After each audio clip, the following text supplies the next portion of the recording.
भावना आहे।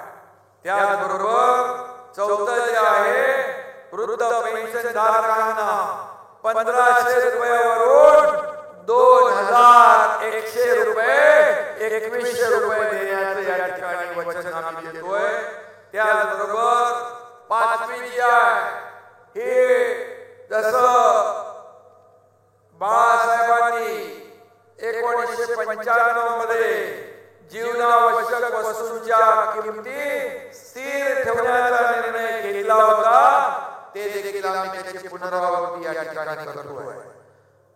बांधवांनो आणि भगिनींनो, त्याचबरोबर 6वं निकमचं कलम आहे 25 लाख रोजगार निर्मिती।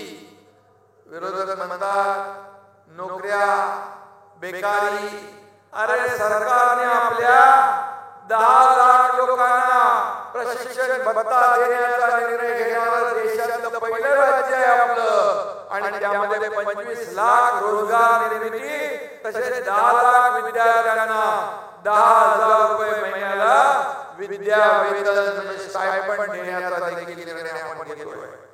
त्याचबरोबर 7वं कलम आहे 45,000 गावात पांदन रस्ते बांधणार, म्हणजे शहराचा विकास होत असताना गावाचाही विकास झाला पाहिजे, शेतकऱ्यांचा विकास झाला पाहिजे, सर्वसामान्य लोकांना न्याय मिळाला पाहिजे। तर त्यासाठी राज्यातील ग्रामीण भागात पांदन रस्ते बांधण्याचा निर्णय आपण घेतोय। 8वं कलम आहे अंगणवाडी आणि आशा सेविकांना रुपये 15,000 आणि सुरक्षा कवच देण्याचा आपण निर्णय घेतलाय। त्यांना विमा सुरक्षा कवच देण्याचा निर्णय आणि महिन्याला 15,000 रुपये वेतन देण्याचा।